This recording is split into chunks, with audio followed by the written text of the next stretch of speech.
Digital സാങ്കേതിക സർവകലാശാലകളിൽ VC നിയമനത്തിലെ സമവായത്തിൽ സന്തോഷമെന്ന് supreme കോടതി വ്യക്തമാക്കി. ഗവർണർ മുഖ്യമന്ത്രി കൂടിക്കാഴ്ചയിലാണ് സമവായമെന്ന് അറ്റോർണി ജനറൽ കോടതിയെ അറിയിച്ചു. കേസിൽ ഉയർന്നുവന്ന നിയമവിഷയങ്ങൾ കോടതി തുടർന്നും പരിഗണിക്കുമെന്ന് ജസ്റ്റിസ് JB പർദേവാല വ്യക്തമാക്കി. വിവരങ്ങളുമായി ഡൽഹിയിൽ നിന്ന് ആർ അച്യുതൻ ചേരുന്നു. അച്യുതൻ, സുപ്രീം കോടതി ഇന്ന് കേരളത്തിലെ VC നിയമനവുമായി ബന്ധപ്പെട്ട കേസ് പരിഗണിക്കാനിരിക്കുകയായിരുന്നു.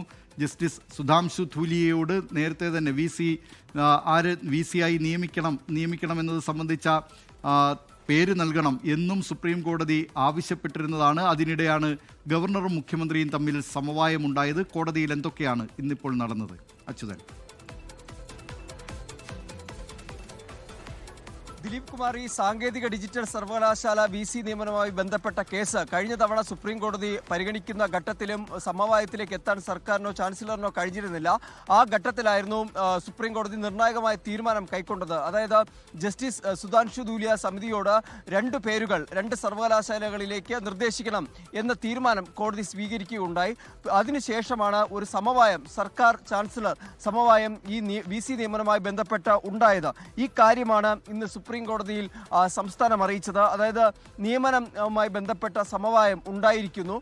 അത് ചാൻസലറും മുഖ്യമന്ത്രിയും തമ്മിൽ അത്തരമൊരു കാര്യത്തിലേക്ക് എത്തി എന്നുള്ളത് കോടതിയെ ധരിപ്പിച്ചു. അതിൽ കോടതി സന്തോഷമാണ് അറിയിച്ചത്. കാരണം കോടതി പറയുന്നത് അവരുടെ ആശങ്ക, സുപ്രീം കോടതിയുടെ ആശങ്ക അത് വിദ്യാർത്ഥികളുടെ ഭാവിയെ സംബന്ധിച്ചായിരുന്നു. സ്ഥിര VCമാർ ഇല്ലാത്തത് സർവകലാശാലകളുടെ പ്രവർത്തനത്തെ ബാധിക്കും. അതുകൊണ്ട് തന്നെ ഇതിലൊരു പര്യവസാനം, ശുഭകരമായിട്ടുള്ള ഒരു പര്യവസാനം ഉണ്ടായതിൽ സന്തോഷമുണ്ട് എന്നതാണ് സുപ്രീം കോടതി അറിയിച്ചിരിക്കുന്നത്. വിദ്യാർത്ഥികളുടെ ഭാവിയിലായിരുന്നു സുപ്രീം കോടതിയുടെ ആശങ്ക. VC നിയമനത്തിലെ സർക്കാർ ചാൻസലർ തർക്കം ബാധിച്ചതും വിദ്യാർത്ഥികളെയാണ്. എന്തായാലും സമവായം ഉണ്ടായതിൽ കോടതിക്ക് സന്തോഷമുണ്ട് എന്നതും പറയുന്നു. ഒപ്പം തന്നെ ഇതിൽ സുപ്രധാന ഇടപെടൽ വഹിച്ച ജസ്റ്റിസ് സുധാംശു ധൂലിയ സമിതിക്കും സുപ്രീം കോടതി ഇന്ന് നന്ദി അറിയിച്ചു. ഒപ്പം തന്നെ പറഞ്ഞൊരു കാര്യം എന്നുള്ളത് ഇതുമായി ബന്ധപ്പെട്ട ഈ കാര്യം, നിയമനം രണ്ട് സർവകലാശാലകളിലേക്ക് നടത്തിയ നിയമനവുമായി ബന്ധപ്പെട്ട കാര്യം ജസ്റ്റിസ് സുധാംശു ധൂലിയ സമിതിയെ അറിയിച്ചിട്ടുണ്ട് എന്നതും സംസ്ഥാനം ഇന്ന് കോടതിയിലെ അറിയിക്കുകയുണ്ട്. എന്തായാലും നിലവിലെ പ്രശ്നം ഇവിടെ അവസാനിച്ചിട്ടില്ല. ഇതിലെ നിയമപരമായ കാര്യങ്ങൾ കോടതി തുടർന്നും പരിശോധിക്കുമെന്നാണ് ഇന്ന് ജസ്റ്റിസ് JB പർദിവാലയുടെ ബെഞ്ച് അറിയിച്ചിരിക്കുന്നത്.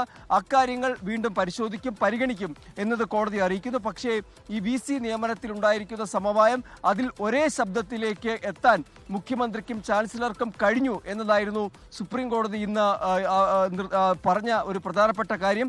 അതുകൊണ്ട് തന്നെ ഭാവിയിലും ഇത്തരം ചർച്ചകൾ തുടരണം. അത് അറ്റോർണി ജനറൽ തന്നെ പറഞ്ഞ കാര്യം, ഈ സമവായം ഉണ്ടായത് ഗവർണർ മുഖ്യമന്ത്രി കൂടിക്കാഴ്ചയിലാണ് എന്ന കാര്യം കോടതി അറിയിച്ചു.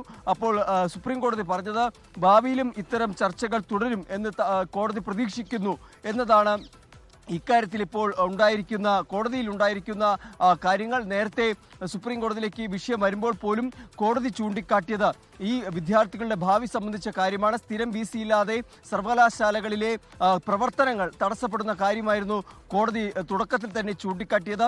എന്നാലും അതിനൊരു സമവായം എത്താത്ത സാഹചര്യത്തിലായിരുന്നു ജസ്റ്റിസ് ധൂലിയ സമിതിയോട് രണ്ട് പേരുകൾ നിർദ്ദേശിക്കാൻ പറഞ്ഞതും അതിനിടയിൽ സർക്കാർ ചാൻസലർ സമവായം ഇക്കാര്യത്തിൽ ഉണ്ടായതും. ദിലീപ് കുമാർ. ലോകത്തെവിടെയായാലും ഏത് സമയത്തും 24 വാർത്തകളും ഓഗ്മെന്റഡ് റിയാലിറ്റി പാക്കേജുകളും എക്സ്പ്ലെയിനറുകളും വിശദമായി കാണാൻ ഞങ്ങളുടെ YouTube ചാനൽ നിങ്ങൾക്ക് സബ്സ്ക്രൈബ് ചെയ്യാം.